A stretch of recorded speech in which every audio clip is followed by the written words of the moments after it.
So is pleased to present the first of the exhibition series called Sanso, Prized and Personal.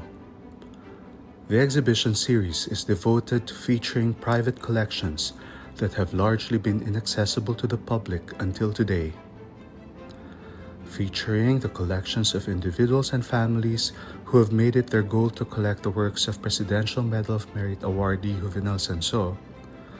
Prized and Personal allows us not only to see the artworks from their collections, but also get to know which aspects of Mr. Senso's art and person resonated with them so that they chose to collect his works exclusively.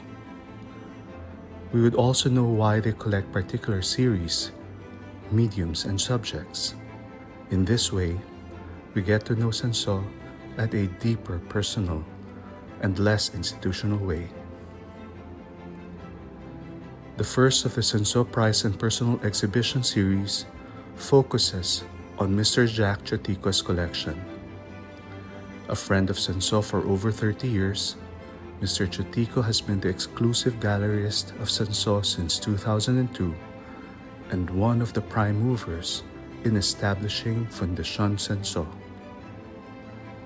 Comprising 44 artworks on paper, the selection for this exhibition ranges from the 1940s student works of Senso, pieces from the 1950s Black series, impressive barong-barong ink on paper works from the 1960s, some of which have been featured in landmark exhibitions such as the 1964 Cleveland Art Museum solo exhibition of Senso and his 25th year retrospective at the CCP.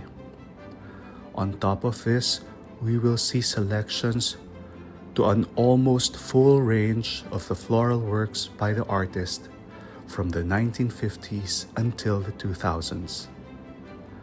We hope you would visit us as we open our doors to you for this exhibition. This exhibition, Senso, Prized and Personal, featuring Jack Chotico's collection, runs from February 25 until April 30, 2022.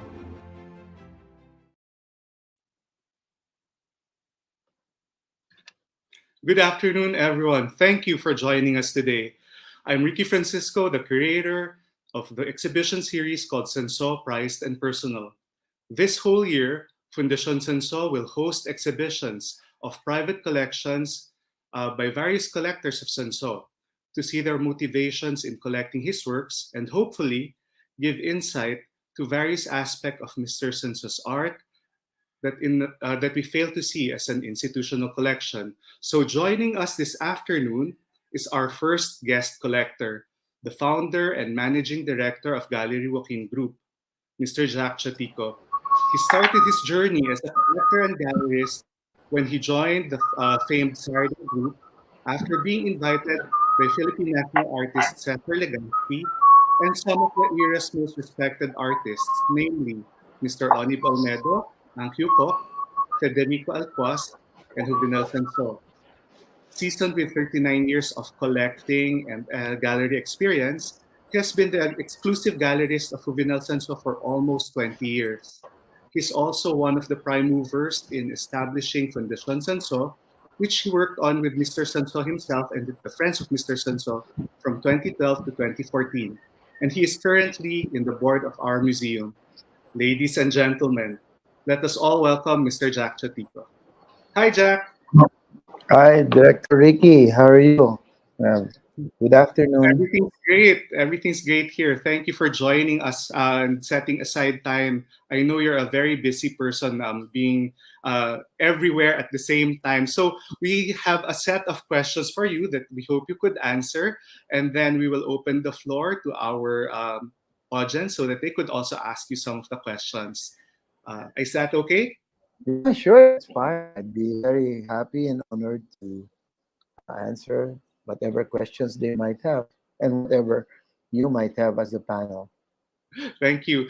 You're quite well known in the art scene. Artists and collectors know you. So, can you tell us a little something on how you got started in the arts? Well, actually, even in high school, I was one of those who was more interested in culture, no? and the side of literature. I love poetry, and I love reading books. And I was very active as a journalist. And in university, I had the good fortune to um, go to UP and study under humanities. Our humanities teacher was a very talented and very knowledgeable person by the name of Virgie Moreno. She's the elder sister of the great designer Pitoy Moreno. And Virgie, what a wonderful lady. She could really enthrall you with her her opinions and her knowledge about humanities. And one of the most important thing that she told us about was really about visual arts. So she introduced us to paintings, not only internationally but even locally, and sculptures, and how culture and civilization intersected. No, and so with that, it really started my no, it inflamed my interest in art and culture. And so that was how I got into this interest in visual arts. And then in the late 70s, I was able to uh, I was invited to join the management staff of the Department of Agriculture.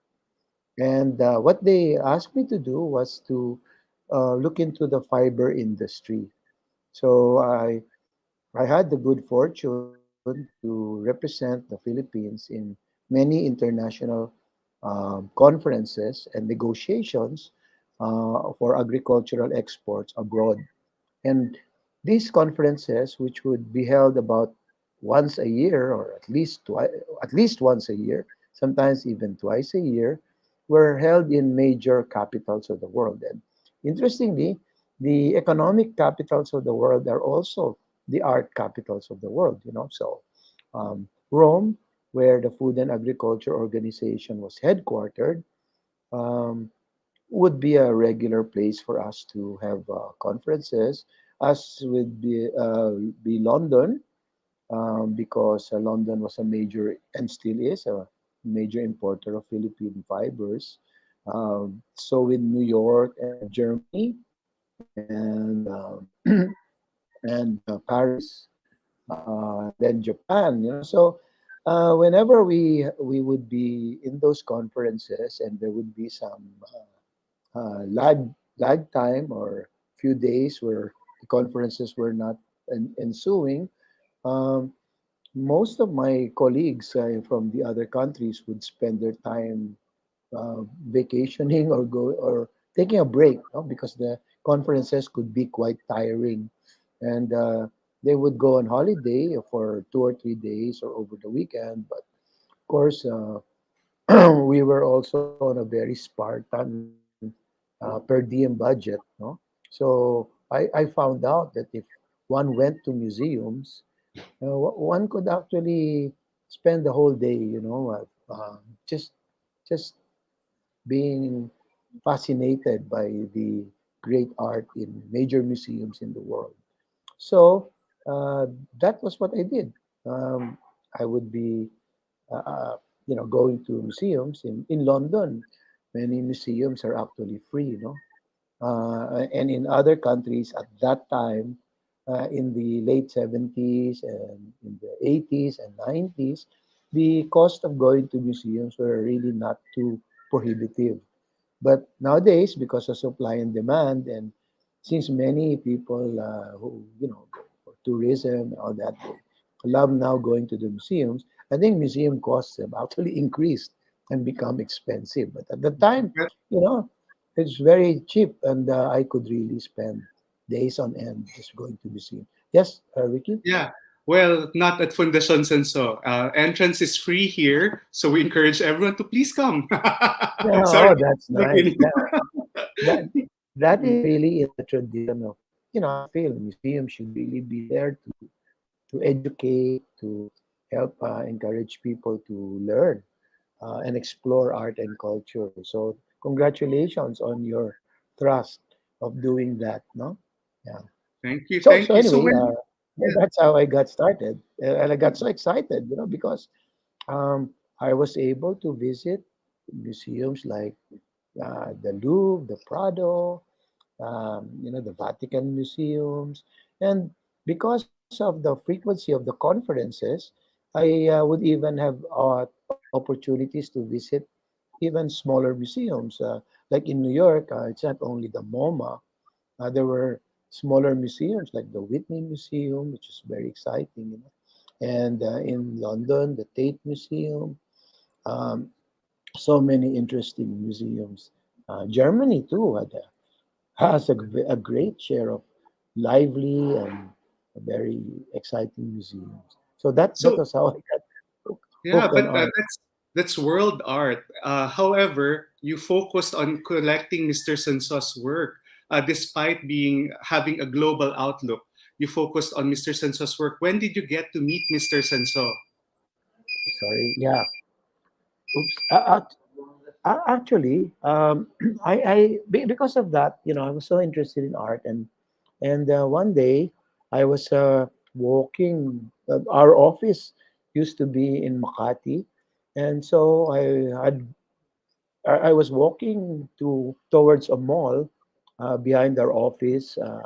It was the Makati Cinema Square Mall.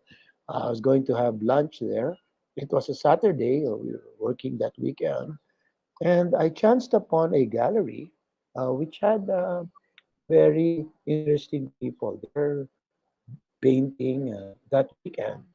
And apparently, this was the very famous, now iconic Saturday group of artists under Mr. Cesar Legaspi, who became the national artist, one of our national artists. And so I poked my head in and, oh, wow, this is very interesting. And because, I had been exposed to world art, I saw that these Filipino artists were a class on their own and they were very, very talented.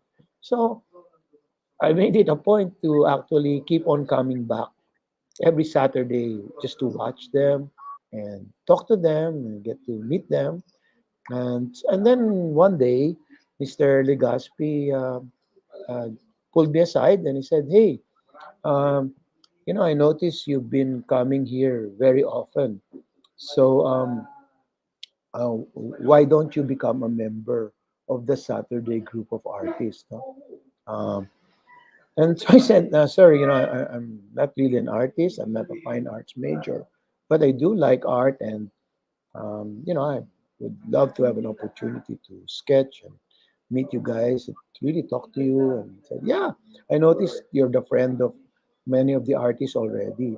So he said, and so I said, what would it take to become a member of the Saturday group?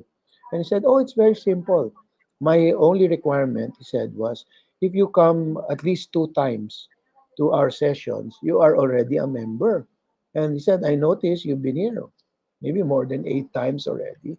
And so you're actually automatically a member. So I was really, I was really floored and so happy and excited. I said, really?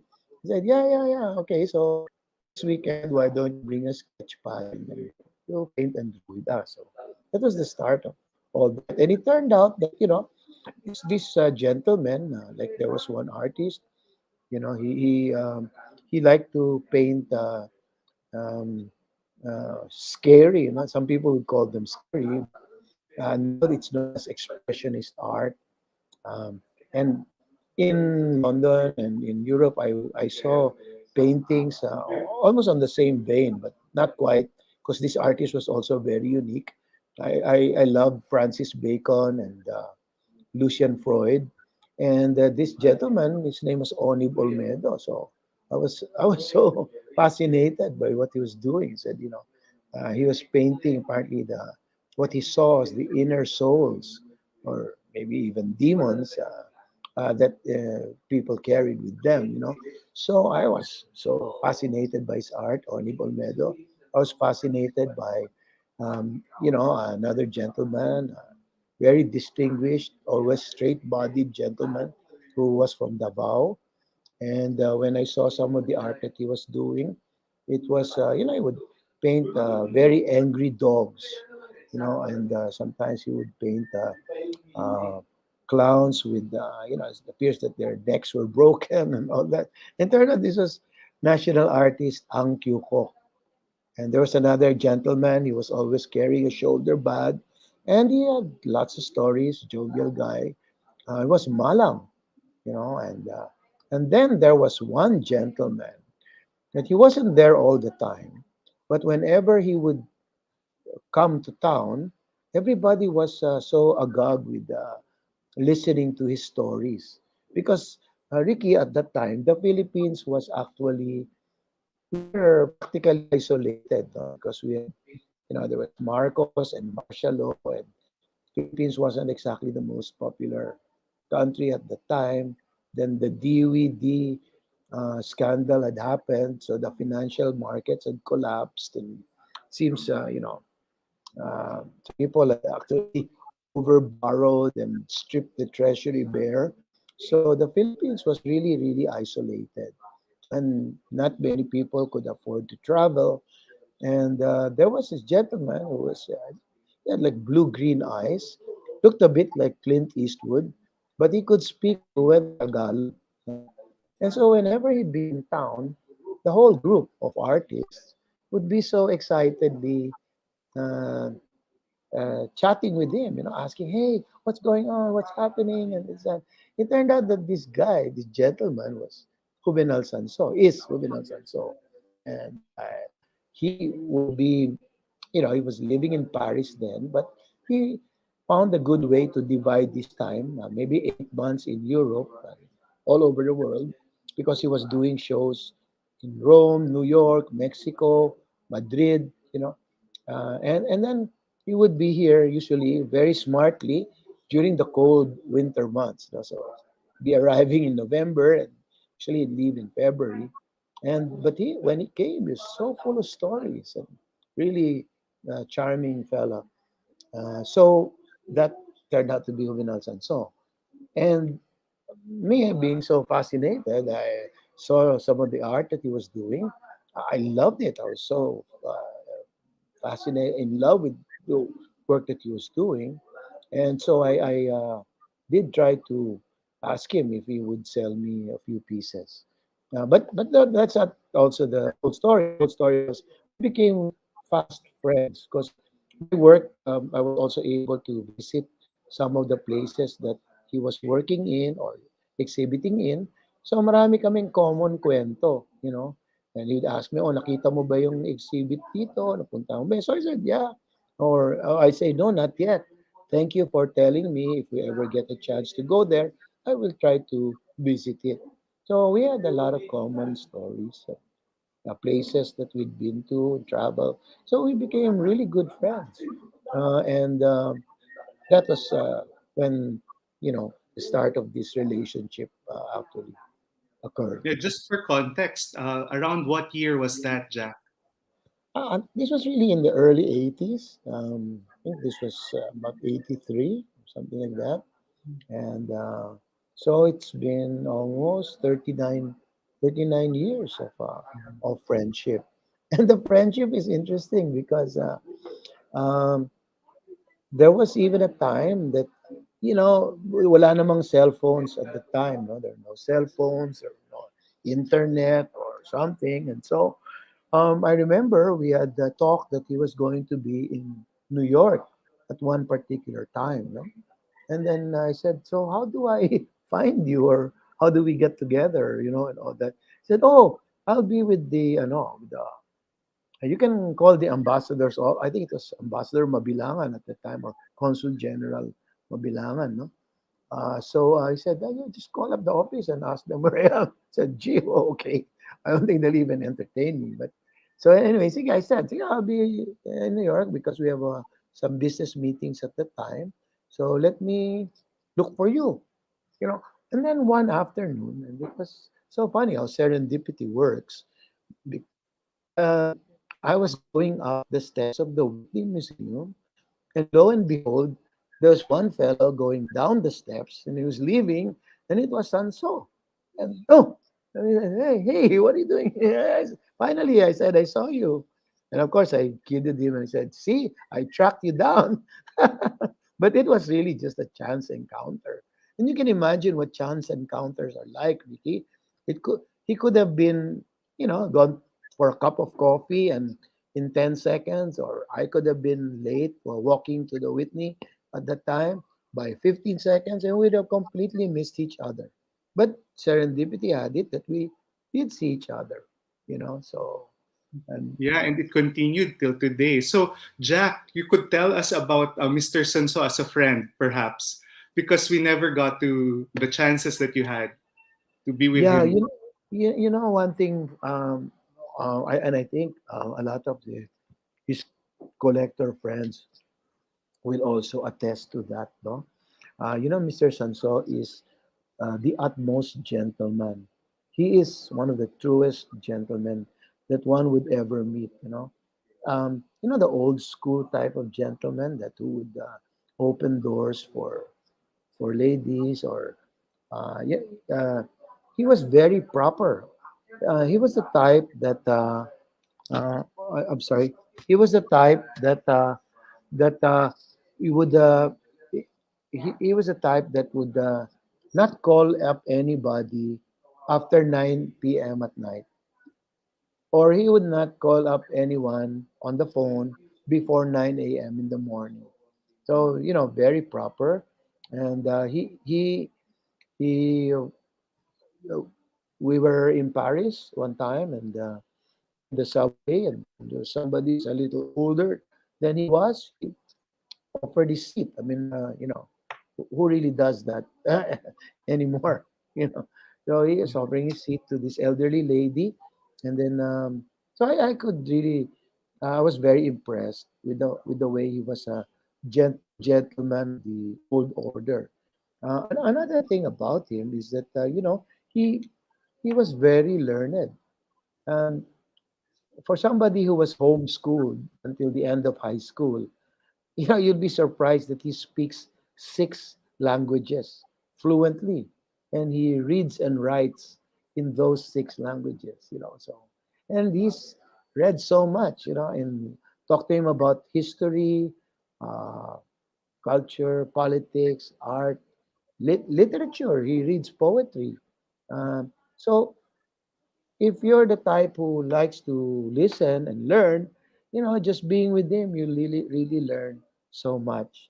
And he's not very selfish about what he knows. He was always willing to talk about it and to share with it, share with everyone his knowledge. And when the museum was first being set up, I remember you guys were already there. And even on afternoons where he would be having coffee, he would be very happy to tell you his theories, his thoughts, his concept about opera design and all this and that, no? So that was another thing. And so the other thing that he wasn't afraid to do was to invite his friends to enter his world, because Sanso's art is actually an entire world in itself, so he would really open up the whole world to it, you know. Was that And one of the reasons why you started collecting his art? What were the reasons why you bought his art in the first place? yeah, well, actually, he when just a sec, just a sec. Um, yeah, when I had become his friend, I was very curious because, of course, one we could see what the other artists were doing, like Agustin Goy, a very very talented artist. Romulo Ulato was part of the group, and then of course he would come from Europe, so we'd ask, okay, what were the new things that he had painted over through the year, no? That particular year, what were his current works? And yeah, of course, he'd show them. And then I also got interested, what were his earlier works? And I remember one of the first things that I had bought from him was a painting of a bouquet of flowers, you know, um, flowers, yeah, they can be mundane, right? Like anybody can paint flowers. Diba? And I think to people in the art industry or the collecting public, um, you know that it's a good artist if the artist is unique or innovative, right? I mean, if it's a flowers, roses on vase, carnations on a on water, right? All that. Then maybe hundreds of thousands of artists can do that, right? But what struck me as Mr. Sanso's uniqueness was the first painting was a painting a bouquet of flowers that were floating in the air. That was my first painting of a Sanso. It was red flowers on a blue background, and the flowers were floating on the air, right? So it's, wow, this is interesting because he had his own artistic statement, you know, and that to me is what makes great art. Diba? When the artist is innovative and unique and has his own signature or his own artistic style. One of my favorite paintings of his is this particular painting behind me. It's a backdrop that we're using now because it's one of also my favorite pieces of his. Um, I don't think you will find any garden or orchard or hedge that will look like this, right? Because many of Mr. Sanso's paintings, after he had started painting in a classical way, he started painting things in his own unique style and in his own unique world. I think some of the flowers that he paints may not even exist in real life, you know. Yeah. But but what is very important is they're so power packed with feeling and emotion. If his intention or is to make you feel mystically inclined, right? This particular painting behind me will do that, right? There's a sense of mystery. There's a sense of something that you can't really define, and the flowers and the way the plants are arranged. I don't think you can find anything of that nature in the world today, no? Right? Yes. Yeah. Actually, So one of the curators of Sanso in his 1964 Cleveland exhibition said, "What's wonderful about Sanso is his credibility. Some people would copy carnations, and they don't. They're just copies. But when you look at Sanso's flowers, they're 100% believable because they're 100% Sanso." So I thought that was a beautiful statement, right? yeah, and I think that's even made more beautiful, especially if one considers that the flowers are from his mind. Yes. It's I don't know. You can find an arrangement like this. Like, is it a mountain? Is it? Well, but it's when you look at it, you're like your jaw drops and say, "Wow, whoa, this is fantabulous," right? Yeah, so that artwork, for the benefit of the audience, this particular artwork is at the exhibition, which you could visit here at Fundación Senso, and you'd see a lot more because Jack, you've collected his art for over 39 years, let's say 40 years, and we've had the process of selecting 44 artworks from your very deep collection was a bit hard, and a lot of those, well, all of the 44 artworks that we agreed on, both of us agreed on, are works on paper. Is there a particular reason why you selected works on paper or why you Well, collected? Yeah. actually, Ricky, I think this is just phase one, right, of our series, and I wanted to show a with your agreement. I wanted to sort of show a timeline of how what Mr. Sotso is quite capable of. No, I think we have certain drawings there. We have dark period pieces, and we have the 70s and 80s and 90s. Actually, I think our biggest challenge there was how to call it to 44 pieces, right? Because Yes. practically every piece is an outstanding piece, right? But I when I had met Mr. Sanso, um, he was painting works on canvas. Truly, he was. But at that particular time, I think he had he was painting maybe 80% of his works on paper. No, um, he he liked working on paper a lot because he felt that he was able to get certain strokes, and some of the colors he said would really jump out at you if you if he was painting on paper, you know. And so I don't think paper had the resistance as a medium that canvas sometimes gives an artist, no?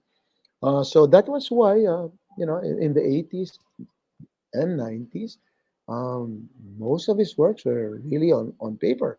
Even his exhibits in Madrid at the Chrysler Gallery, his exhibits in Paris and New York, many of them were on paper, no? Um, we did give him feedback in the late 90s and in the early 2020s, no? 2000s. We were telling him that, in the Philippines, there is also a preference for canvas.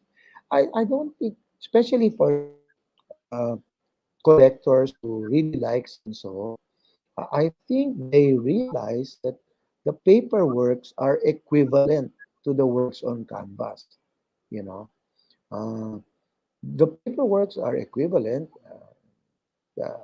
Actually, there are certain artists like national artist Arturo Luz who actually in marketing his works, his price for Luz works on paper and Luz works on canvas are actually the same. He does not make a distinction on the pricing, whether it's paper or canvas. No? So when I started collecting Mr. Sanso's works, um, a lot of them were on paper. So which is why that happened.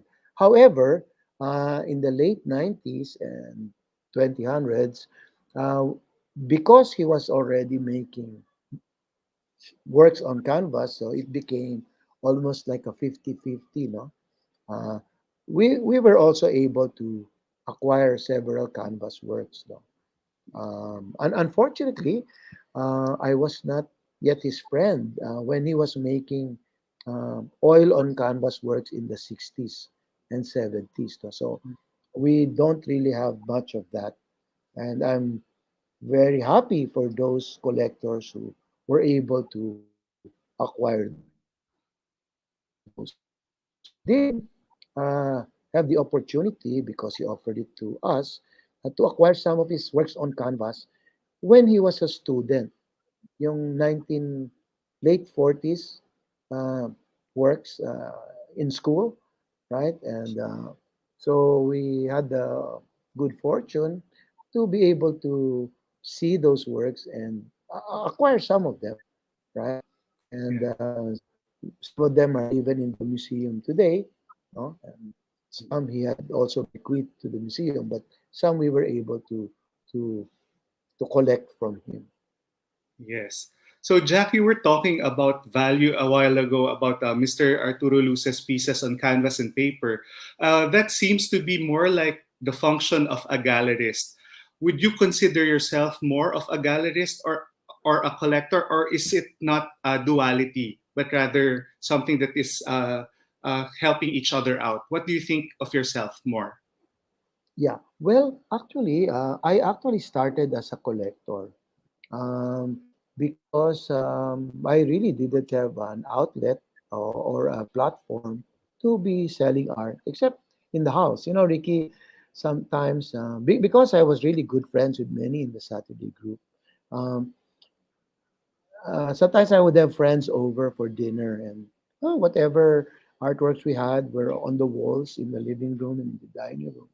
And some collectors would, some friends, not even collectors, but friends, from the Rotary clubs or that we're members of, or from our alumni in university or high school, or even neighborhood friends or friends in the industry that we had met. Because my dad's business was in construction, and uh, my ex-wife's business was in garments. So whenever we had business friends coming over, they would see the artworks. They would say, "Hey, I like this piece. Can you sell it to me?" And of course, I'd say, "Wait, listen, they're not for sale. They're part of our collection." But then they would be carrying off the artwork already, and they would say, "No, no, no, just send me the bill," or something like that. And what was happening. But as much as possible at that time, we were more into collecting because I felt that it was something that was part of me as a person. Because when you're collecting, you usually want to collect artworks that to you, or in other words, that talk to you. Some people say that your heart is related to it, but I think it's easier to just say, just collect artworks that talk to you, that means something to you, right? So I felt that being a person, when you are able to collect certain things, then it makes you more whole. It's not a question of even a question of hoarding or what, but it's more of being able to put together pieces in a puzzle.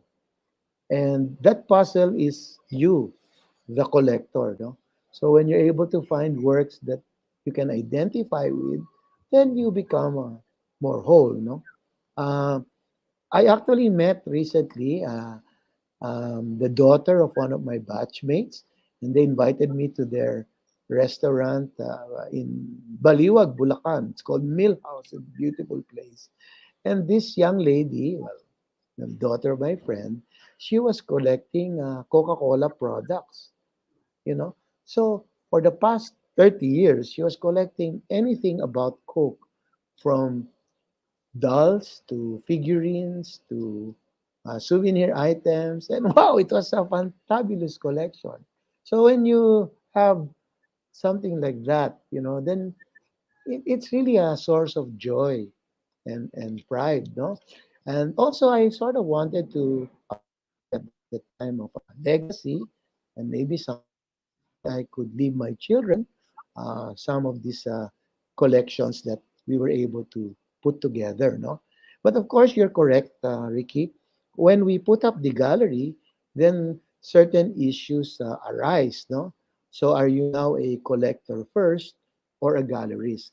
And early on, we made the decision.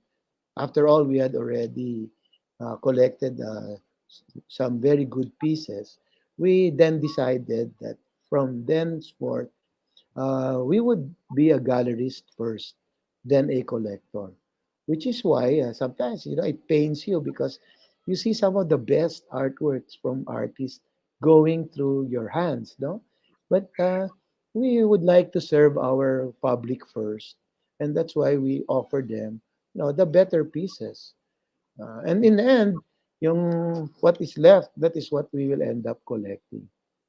Okay, you have 40 years of experience or even more as a collector and 39 or 40 years of experience as a gallerist. Are there tips you can give to collectors so that they could be responsible collectors? I just saw a young collector here online. Julio Martinez is just 24 and he's starting his own collection. So maybe you could give him a tip. Yeah, I think the most important thing is what is in your heart. What interests you. Who are you as a person? When people start collecting, they usually start collecting something that they can quickly relate to. That is why in 20, 30 years ago, mother and child paintings were very popular, no? Uh, and then because of Philippine economy was rising then, then harvest paintings, which would spell good fortune, was an important subject. And then uh, feng shui or fortuitous paintings also came into the picture. So people also collected that, you know. Uh, Collecting is subjective, so it's very difficult to pass judgment on uh, collectors, no, or their collection, because you can only pass judgment if they are not sincere in their collection. You know, some people kasi will collect, but then on the other hand, it's their call, right? Some Yeah. people kasi will collect because they believe that this artwork will increase in value. Um, us in the gallery walking group, we never tell that to a collector, you know, because we are not shamans, you know, we are not fortune tellers. Yeah, I cannot tell you that this artwork will triple in price or become five times in price, you know.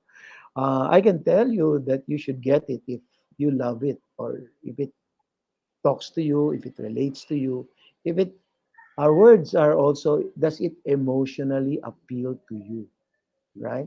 And if Yeah. it emotionally appeals to you, then you should collect that, right? Jack, Because yeah. Do you yeah, think that right. collectors are have the freedom? Because there's this issue between a collector being collecting for himself alone, but there's also people who believe that collectors should be stewards of the artworks that have been entrusted to them. Do you think that collectors should be mindful of the condition of the artworks and preserving them for future generations? Yeah, actually, I think that's even a law or a bill now, you know, that you cannot actually destroy an artwork even if you owned it, because in the end, the rights to the artwork belong to the artist. So if you extend that logic, that, you know, like some people in the past thought that, hey, I'm the owner, absolute owner of this artwork. Then if I hate this artist, I can burn this artwork, right? But I think the law says you cannot do that, right? Because the artwork or the image belongs to the artist. So if you extend that logic, then maybe we should also take care of the artworks, right? We should preserve them and take care of them, because um, that is really not only the collector's legacy, but the legacy of the artist to society, right? So, Yes. which is why I'm also encouraging collectors to, if they can, to help museums in Europe and in the Western world. Some collectors, when they get old, they usually either bequeath their collections to a museum, or they sell it to a museum or something like that. But Yeah. they want to make sure that the legacy can actually be seen by society. You know, Which, yeah, uh, it's I don't know if that's the case in the Philippines, Ricky. Yeah, I think you're more in a position because you have been able to move around in a lot of the houses of the collectors, right? but I'm also of the thought that collectors should be stewards of their of the art that has been entrusted to them. And which brings me to my next point, though. Astrid, one of the friends of the museum, has raised this question. So I'm opening the floor then for questions. So if anyone has a question, please just type it in. Astrid said, "Whose idea was it to put up the museum?" And on top of that, can you tell us more about how you and the friends of Mr. Senso put the Foundation Senso up? Were there challenges? What were special moments along the way? Oh, okay. Yeah, there's some interesting anecdotes there, you know. Uh, well, having been very close to Mr. Sanso, right? Sometime he was always worried about that. He said that, you know, there's seems to be a line of Alzheimer's in their family, and I think his elder sister had already developed it at the time. So he was worried that genetically he might have also those same genes, you know. So he said, you know, Mr. Sanso kasi devoted his entire life to art. He even sacrificed not having a family because he felt that he would not be able to give his children or his wife justice because he was so 100% devoted and committed to art. So he was thinking, what will happen to the pieces that I had painted, right? If I develop Alzheimer's or if I pass away. So we were just, chatting, brainstorming, and doing that. And so we said, hey, listen, why don't we put up a museum, right? So let's put up a museum and let's see if we can pull some friends together and we can find a venue to put up a museum. And I said, yeah, I really love that. Said that would be something that would be really close to my heart. Said I would be happy to support it. No, and so we did in 2000 and actually I think the search started as early as 2010 or 2011. We were looking for a venue, and I think Mr. Orlina, Ramon Orlina, was already putting up the foundation for Orlina Museum in Tagaytay. So I actually suggested that to Mr. Sanso. I told him, Sir Ramon is putting up a museum in Tagaytay, and that would be a nice location.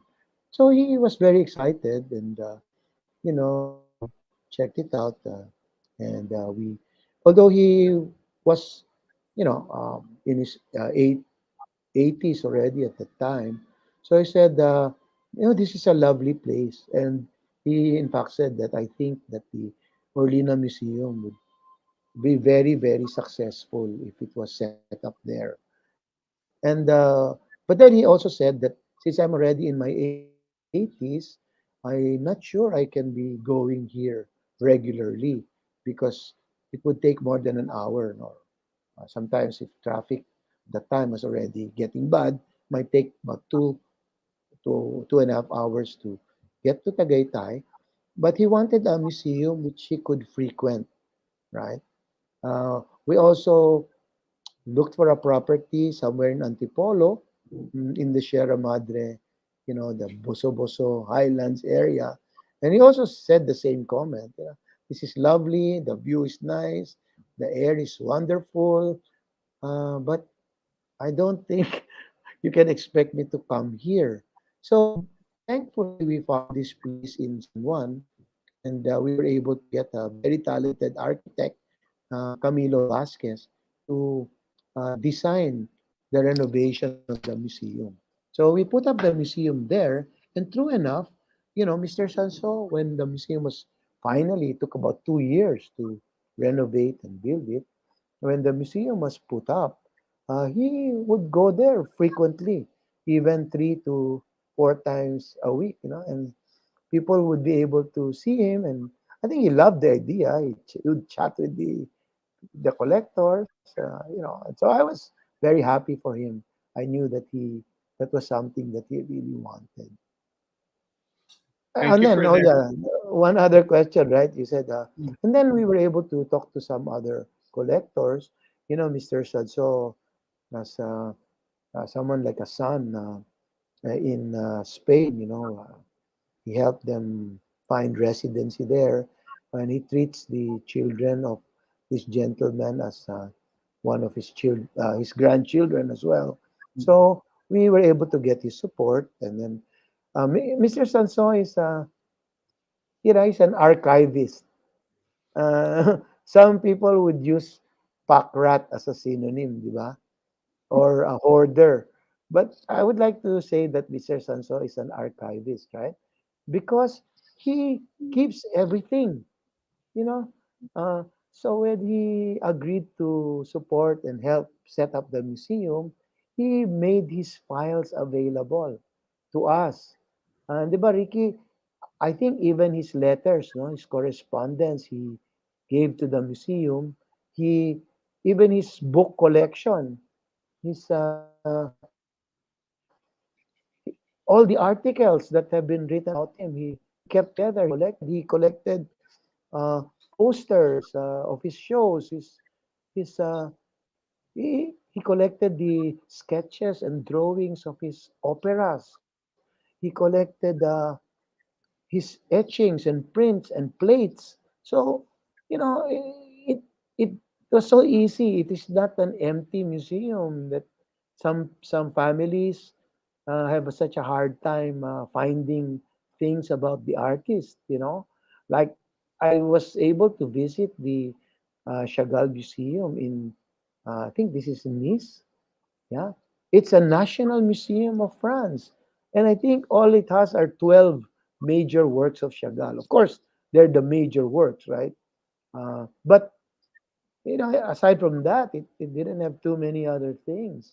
But the Sanson Museum or Fundación Sanson has a lot of the things that Mr. Sanson has been collecting through the years.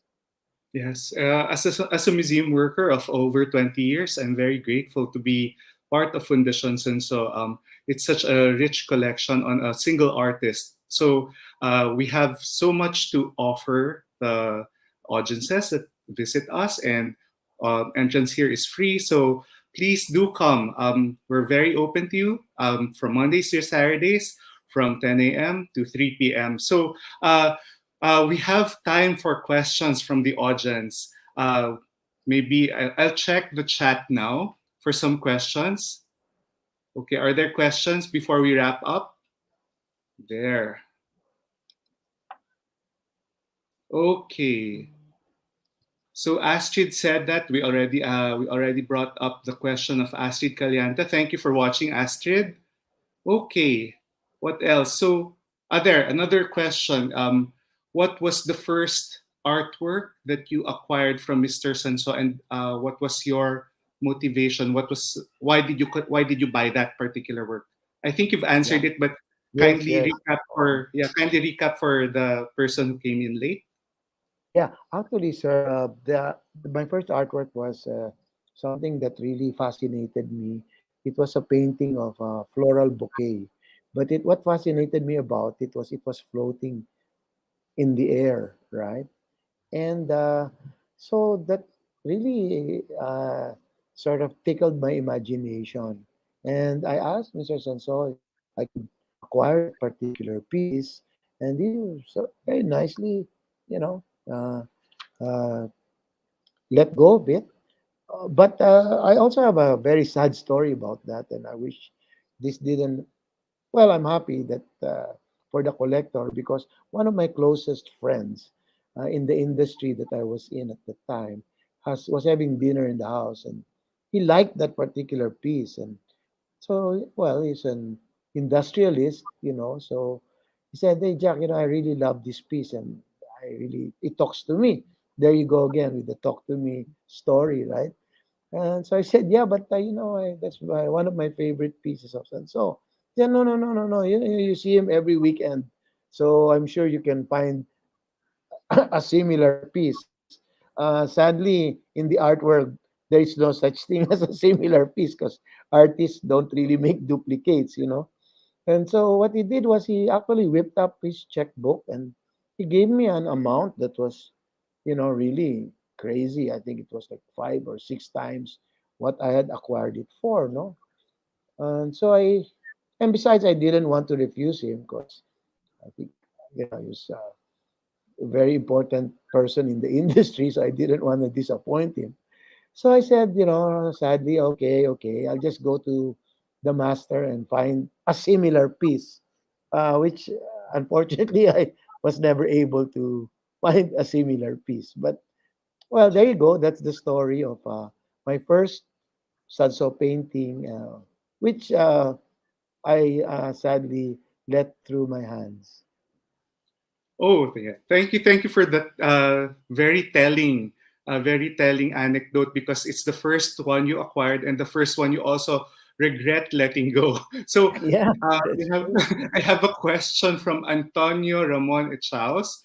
So his question is, what is your favorite Senso art piece in your collection? Mr. Charles, that's a really a tough question. Like even we were working with Ricky to choose, 44 pieces. We we spent days, even weeks trying to dissect that, right?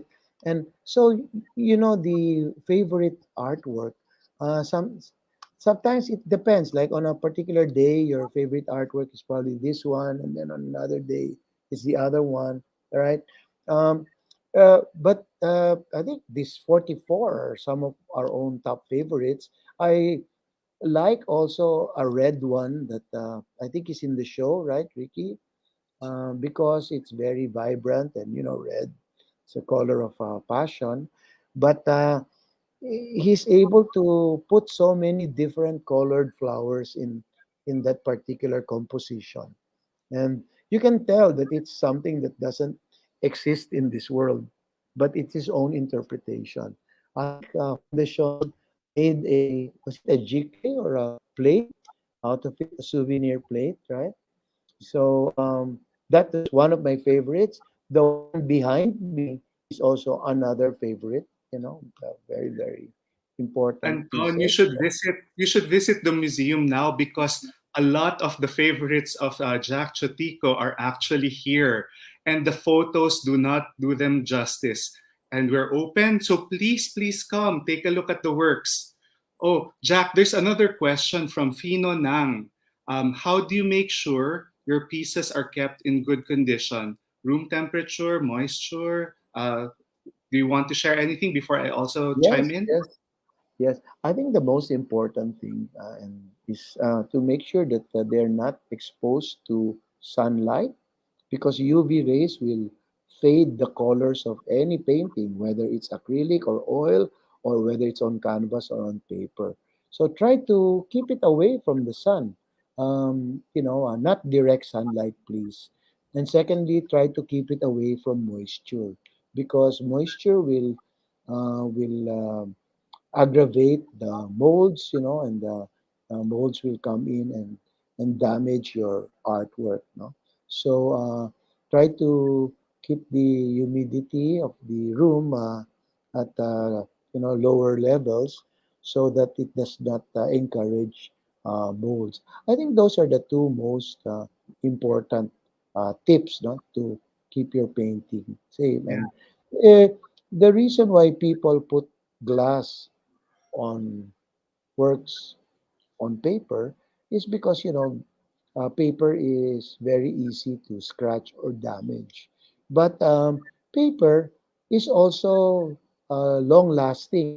In fact, if one were able to visit the museum in Taipei, no, the National Museum of Taipei, you will see Chinese scrolls there from the old dynasties. Some of them are 600 years old, and they are not even covered in glass. They're just rolls, that are unrolled, and they're hanging and big displayed. And 600 years is a long time. I think that outlives us several times over. But the paintings are in good condition, you know. So that speaks well of their conservation. I guess they have a humidifier over there, no? But well, some of our artworks are just stored at room temperature. You can also buy silica gels if your artworks are not yet framed and they are in a folder. You can put silica gels on them to to absorb the humidity of the room. Perfect. So on top of that, so I'm going to add, Jack already mentioned light. So artworks could be damaged by sunlight. Artworks can be damaged by too much humidity or moisture. So I think that framing is such an important part of taking care of your artwork. But on the other side, there's a lot of framers who don't use the right materials or the right technique. Some framers use plywood for backing, which is actually acidic to works on paper, for example, or even on canvas. So we're very happy to tell everyone watching that at the latter part of 2022, we will be offering to our patrons the service of conservation framing here at Fundación Senso. A framing that is called anoxic framing, one that does not allow for humidity to enter. and that is waterproof and UV light proof as well. So please watch out for that.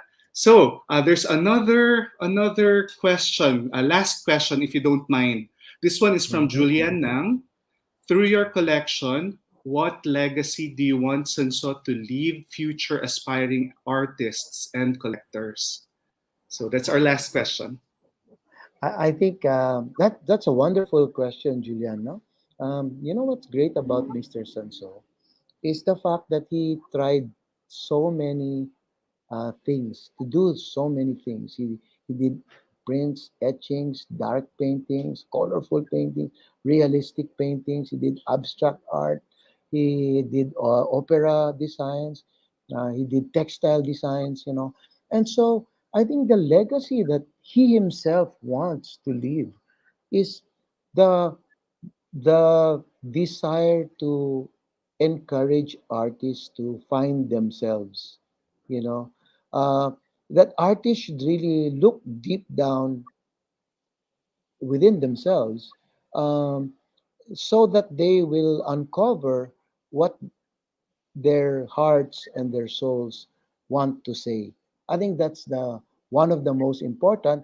There is a second legacy, is that if you will do something, you should do it well, right?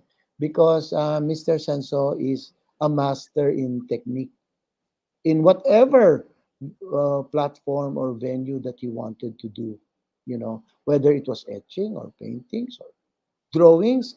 One day we will release a book on his drawings, and you'll see that he was also a master at drawing. So I think the most important is first, be very good at your technique, and second, find yourself and express that. Mr. Sanso was never afraid of what people will say. You know, when he started painting textile designs, people were probably saying, "Oh, where's that gonna go?" And then he started painting abstract. Oh, that's not you, right? I think the biggest uh, uh, irony or something would be if one were to be stuck in a particular formula, and that would be really a pity indeed, no? But if you can explore what you want to say, just be good at it, then I think Mr. Sanso is already very happy with that as his legacy.